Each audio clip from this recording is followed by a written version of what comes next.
ಈಗ ನಾನು ಒಂದು ಪ್ರಶ್ನೆ ನಮ್ಮ SS ಅವರಿಗೆ ಕೇಳಬೇಕು. ಯಾರು? ಶಿವಶಂಕರಪ್ಪರವರು. ಶಿವಶಂಕರಪ್ಪ ಅವರು ಹಲವಾರು ಬಾರಿ ಅವ್ರ ಮಕ್ಕಳು ಅವರು MLAಗಳು ಆಗಿ ಬಂದಿದ್ದಾರೆ. ಬರೀ ದಾವಣಗೆರೆ ಅಭಿವೃದ್ಧಿ ಮಾಡಿದರೆ ವಿನಃ ಹರಿಹರಕ್ಕೆ ಏನೂ ಮಾಡಿಲ್ಲ. ಇವತ್ತಿನ ದಿವಸ ಒಂದು ಯಾವುದಾದ್ರೂ ಮಾಡಿದ್ದೀವಿ ಅಂತ ಅವ್ರು ತೋರಿಸಿದರೆ ನಾವು ಒಪ್ಕೋಬೋದು. ಇವತ್ತು ಅವ್ರ ಮಗಳನ್ನ ಅವ್ರ ಸೊಸೆನ ನಿಲ್ಲಿಸಿದ್ದಾರೆ.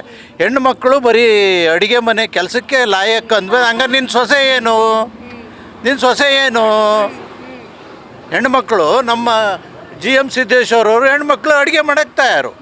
ನಿನ್ನ ಸೊಸೆ ಏನು ಮಾಡ್ತಾಯಿದ್ದಾಳೆ? ಅಡುಗೆ ಮಾಡ್ತಾಳೆ ಅಥವಾ ಬರೀ ರಾಜಕೀಯ ಮಾಡ್ಕೊಂಡು ಅಡ್ಡಾಡ್ತೀರ? ಮಾತಾಡಬೇಕಾದ್ರೆ ಸ್ವಚ್ಛವಾದಂಥ ಮಾತಾಡಬೇಕು, ಒಳ್ಳೆತನದಿರಬೇಕು, ನಾಲ್ಗೆ ಮೇಲೆ ಇಡ್ತಾ ಇರಬೇಕು. ಆಯಿತು, ವಯಸ್ಸಾಗಿದೆ ಇವರಿಗೆ SS ಅವರಿಗೆ.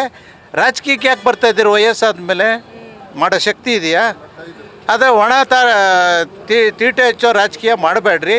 ನಿಮ್ಮಲ್ಲಿ ತಾಕತ್ತು SS ಅವ್ರಿಗಿದ್ದರೆ ಇವತ್ತಿನಿಂದ ನಾನು ನಿಮಗೆ ಒಂದು ಪ್ರಶ್ನೆ ಮಾಡ್ತೀನಿ. ನೀವು ಹೆಂಗೆ ದಾವಣಗೆರೆನ ಅಭಿವೃದ್ಧಿ ಪಡಿಸ್ತಾ ಇದ್ದಾರೆ? ಅಲ್ಲ, ಅಭಿವೃದ್ಧಿ ಏನು ಬರೀ ಆಸ್ಪತ್ರೆಗಳು ಅದು ಬಿಟ್ಟರೆ ಏನೈತೆ? ನಿಮ್ಮ ಚಮಚಗಳನ್ನೆಲ್ಲ ಮುಂದಿಟ್ಕೊಂಡು ಅಡ್ಡಾಡಿಸ್ತೀವಿ.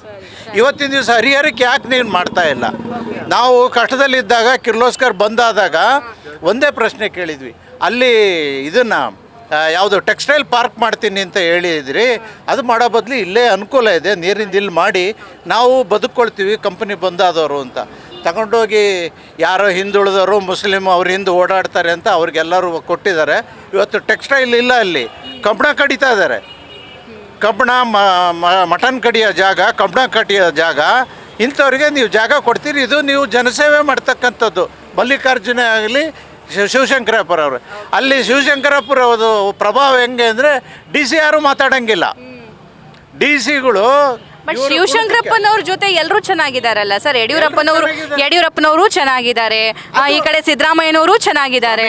ಸಾಯಂಕಾಲ 6 ಗಂಟೆ ಮೇಲೆ ರಾಜಕೀಯದವರೆಲ್ಲರೂ ಒಳ್ಳೆರೇನೆ. ಹೌದಾ? ರಾಜಕೀಯದವ್ರು 6 ಗಂಟೆ ಮೇಲೆ ಎಲ್ಲರೂ ಒಳ್ಳೆರೇನೆ. ಸಿದ್ದರಾಮಯ್ಯ ಬಂದು ಕಂಠಪತ್ತೆ ಕುಡಿದು 1.5 kg ಮಟನ್ ತಿಂದು ಹೋಗ್ತಾನೆ. ಅವನೇ ಎಲ್ಲರೂ ಅವರೇ. ಆದರೆ ನೀವು ಏನು ಮಾಡಿದ್ದೀರಿ ಅಂತ ಪ್ರಶ್ನೆ ಬೇಕು. ನಮಗೆ ಹರಿಹರಕ್ಕೆ ಏನು ಮಾಡಿದ್ದೀರಿ ತೋರಿಸಿ. ಅಲ್ಲಿ ಒಂದೇ ಒಂದು ನಮಗೇನು ಬೇಡ. ಅಲ್ಲಿ ದಾವಣಗೆರೆಯಲ್ಲಿ ಕೆರೆ ಇದೆ.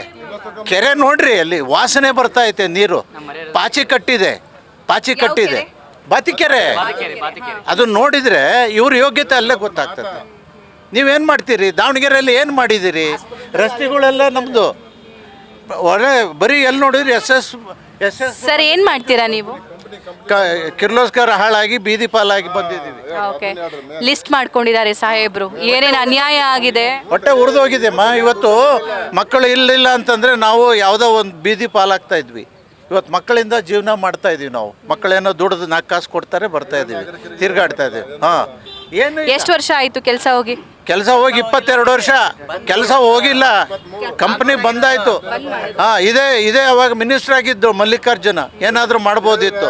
ಈ ಕಡೆ ಬಟ್ ಅದು ಬಂದ್ ಮಾಡಿದ್ಮೇಲೆ ಬೇರೆ ವ್ಯವಸ್ಥೆ ಏನು ಮಾಡ್ಕೊಡ್ಲಿಲ್ವಾ? ಮಾಡ್ತಾರೆ, ಬೀದಿ ಪಾಲ್ ಮಾಡಿದ್ರು.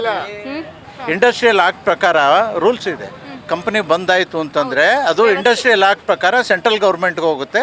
ಸೆಂಟ್ರಲ್ ಗೌರ್ಮೆಂಟು ಒಂದು ಅವರ ನಿಯಮ ಇದೆ.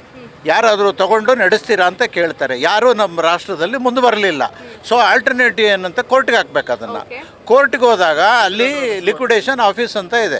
ಲಿಕ್ವಿಡೇಟ್ರು ಎಲ್ಲರನ್ನು ಕರೆದ್ರು, ಆಗಲಿಲ್ಲ ಅಂತ ಹೇಳ್ಬಿಟ್ಟು ಹರಾಜು ಹಾಕಿದ್ರು.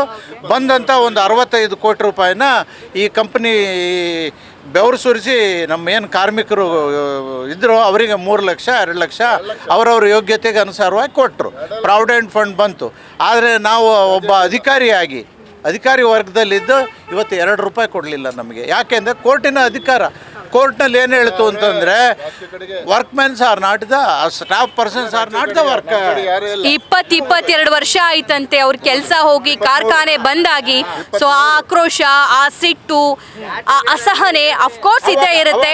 ಸೊ ಈಗ ಅದು ನಾವು ಮೈಕ್ ಹಿಡಿದಂತಹ ಸಂದರ್ಭದಲ್ಲಿ, ಎಲೆಕ್ಷನ್ ಸಂದರ್ಭದಲ್ಲಿ ಬ್ಲಾಸ್ಟ್ ಆಗ್ತಿದೆ. ಸೊ ಇದಕ್ಕೆ ಅವಾಗಾಗಿರುವಂತಹ ಅನ್ಯಾಯ ಸರಿಪಡಿಸೋ ಕೆಲಸ ಅಟ್ಲೀಸ್ಟ್ ಈಗಾದ್ರೂ ಆಗುತ್ತಾ? Let's see. ನ್ಯೂಸ್ ಫಸ್ಟ್ ನಿರ್ಭೀತಿಯಿಂದ ನಿಮ್ಮ ಪರವಾಗಿ.